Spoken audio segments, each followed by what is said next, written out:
Bonjour et bienvenue sur tousporlasanté.tv et sur Top Santé TV, notre partenaire. Alors la crise sanitaire, sous l'effet conjugué de la menace épidémique, de la crise économique, du confinement et de l'incertitude, a chamboulé en profondeur les comportements et les habitudes des Français. Les salles de sport sont fermées, les addictions se développent, on dit que les jeunes dépriment et la précarisation de certaines populations se développe. Quels impacts la réponse à la crise a et aura, et sur qui? C'est ce que nous allons voir. Et si le remède était pire que le mal pour certaines populations?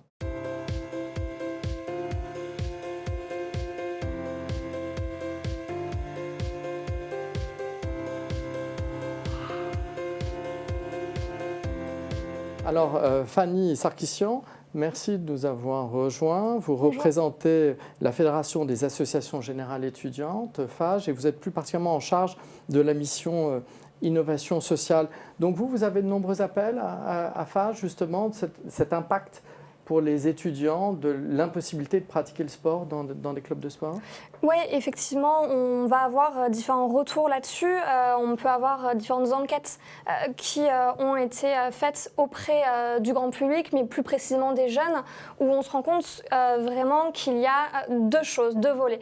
Le premier, c'est qu'on a une réduction vraiment forte de l'activité physique dont vous venez de parler, qui est vraiment une problématique qui est encore plus forte, sachant que voilà, les étudiants, les jeunes ont déjà une activité physique qui est assez réduite quand ils passent au moment de leurs études.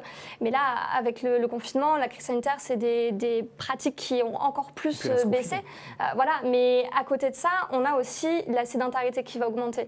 C'est-à-dire que en plus, donc les jeunes déjà bougent beaucoup moins, mais en plus de ça, ils sont vraiment dans une pratique sédentaire, donc ils sont assis toute la journée vraiment, et ils explosent le plafond du seuil de sédentarité à cause du fait que voilà, qu'il n'y ait plus de présentiel, ils sont devant leur ordinateur toute la journée pour suivre des cours. Et effectivement, on a vraiment cette recrudescence et qui est vraiment une problématique parce que ça va avoir différentes conséquences sur les jeunes, sur leur bien-être mental. Fanny Sarkissian, c'est un problème souvent chez les jeunes, le tabac?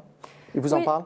Oui, effectivement, c'est l'une des addictions sur lesquelles la FAGE travaille. On a vraiment ce rôle, nous, en tant qu'association, auprès d'un public jeune, de faire et de la réduction des risques et de la prévention par les pairs. Un jeune écoutera beaucoup plus facilement un autre jeune, donc c'est des thématiques sur lesquelles on essaie de travailler au maximum.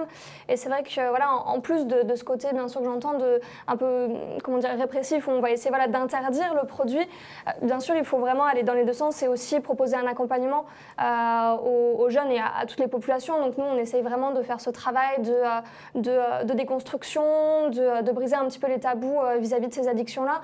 On parlait beaucoup du tabac, mais c'est vrai qu'il n'y a pas que des addictions au tabac chez les jeunes. Il faut savoir quand même que les jeunes, c'est la tranche d'âge la plus susceptible de développer une addiction. Donc c'est vraiment une catégorie d'âge sur laquelle il faut vraiment travailler, à vraiment faire de la prévention, que ce soit sur l'alcool, le tabac, le cannabis, mais aussi les produits dopants. On a vu d'ailleurs pendant le confinement que c'était vraiment des produits qui augmentaient pour la plupart des jeunes, même si bien sûr il y a une part de la population qui baisse, il y a quand même une plus grosse part qui augmente leur consommation de produits addictifs. Donc effectivement, on a tout ce travail-là d'accompagnement des jeunes et de sensibilisation auprès de ce public. Alors, on sait que les jeunes sont particulièrement touchés par la crise sanitaire, par le confinement, par la rupture des liens sociaux. Le président lui-même disait « ce n'est pas simple d'avoir 20 ans en 2020 ». Tous pour la santé a été les interroger. Et si on écoutait la rue? Le deuxième confinement, il a été assez compliqué au début, surtout quand on nous a dit qu'on ne prendrait pas en présentiel avant février. Je sais que j'ai eu un peu un mental breakdown, enfin j'ai pleuré quand on a dit ça. Beaucoup moins. Vu que les salles sont fermées, j'ai l'habitude de faire beaucoup de sport en salle. Vu que les salles sont fermées, c'est assez compliqué là-dessus. J'en fais nettement moins, j'en fais plus du tout. Je suis vraiment dans un état sédentaire, je suis tout le temps devant mon ordinateur, bien couché. Et je fais pratiquement aucune activité physique. Oui, j'ai l'impression de plus fumer depuis depuis le Covid, parce qu'il faut rester forcément un peu plus chez soi avec les cours en distanciel. Oui, beaucoup plus. Pourquoi? Parce qu'il n'y a rien à faire. Il n'y a absolument rien à faire. C'est pas simple, beaucoup de problèmes. Vous m'avez dit de précarisation des jeunes. On les voit faire la queue au Resto du Cœur? Il vous en parle? Effectivement, il y a différentes problématiques. La première, ce sera vraiment la précarité qui frappe bien sûr les jeunes avant la crise, mais la crise va exacerber toutes ces problématiques-là. On le voit particulièrement à la FAGE. Nous, on a vraiment un volet d'accompagnement et de défense des droits des étudiants, mais on a aussi tout un volet de projet où on va venir directement aider les jeunes sur le terrain. Vous avez parlé des Restos du Cœur. On a également nos Agoré, qui sont des épiceries sociales et solidaires, où nos fédérations, du coup, au local, nos associations vont mettre en place ces services aux jeunes. Et on a vu bien sûr le nombre de personnes qui venaient nous demander de l'aide qui a explosé. Donc on a vraiment démultiplié les distributions alimentaires, de produits alimentaires, de produits d'hygiène, etc. Et effectivement, l'aspect financier, on en parlait sur le volet santé, l'accès aux soins. On disait que une partie de la population ne voulait pas gêner, avait peur d'attraper le Covid. On a aussi une partie des jeunes qui refusent l'accès aux soins tout simplement parce qu'il n'en a pas les moyens.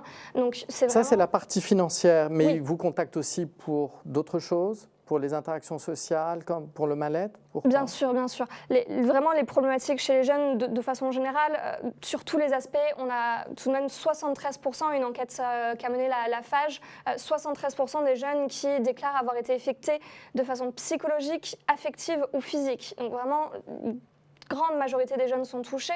Il y a bien sûr l'aspect de la santé mentale qui joue énormément à cause de l'isolement social, à cause des conditions sanitaires qu'on connaît tous. Il y a la précarité qui fait qu'on se sent de moins en moins bien dans sa peau. Il y a le manque d'activité physique qui est une problématique. Il y a le fait que justement on va se plonger dans ces addictions-là on le connaît, il y a des études qui ont été menées, notamment la Global Drug Study qui me dit que les jeunes aujourd'hui, ils se tournent vers l'alcool, vers le cannabis, parce qu'ils ont plus de temps. Ça veut dire que pour les jeunes, il faut tout faire pour éviter un troisième confinement, de l'air privé. Il faut tout faire pour éviter ça. Le président de la République l'a entendu finalement, pour l'instant. La demande des jeunes aujourd'hui, c'est qu'ils soient entendus. Qu'est-ce qu'ils demandent? C'est un retour en présentiel. Tout simplement. En fait, ce qu'ils demandent, c'est pas la réouverture des bars, etc. C'est simplement pouvoir retourner en cours. Pouvoir retrouver ses collègues, retrouver les jeunes, retrouver le contact humain avec les enseignants.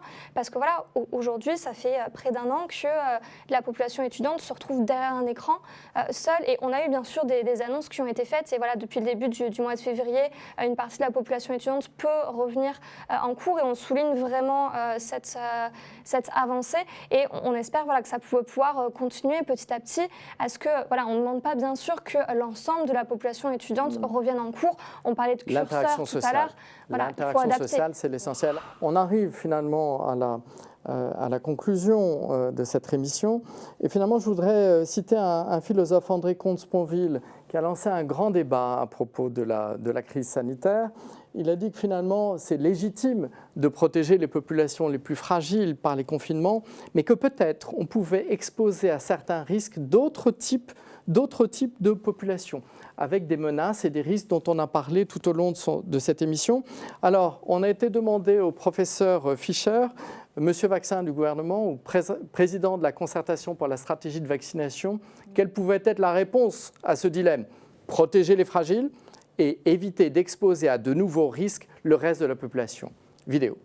Je pense que ne serait-ce que l'argument pour des gens qui sont quand même très handicapés dans leur vie sociale, on le voit bien tous les jours, les étudiants, etc., souffrent quand même beaucoup. On a quand même des arguments à leur faire valoir sur l'objectif qui est de retrouver une vie normale. Et retrouver une vie normale, ça passe par la vaccination pour soi, on se protège. On protège les autres parce qu'on préserve le système de santé. Si d'aventure, on ne le sait pas aujourd'hui, mais quand même on peut l'espérer, la vaccination protège contre la transmission, donc freine la contagion, en se protégeant, on a une action altruiste à l'égard de l'ensemble de la population. Alors voilà une jolie conclusion pour résoudre ce dilemme. Le vaccin va permettre de régler, on l'espère tous, la phase aiguë, mais ne sous-estimons pas ce qu'il faudra faire pour régler l'ensemble des problèmes sur le long terme.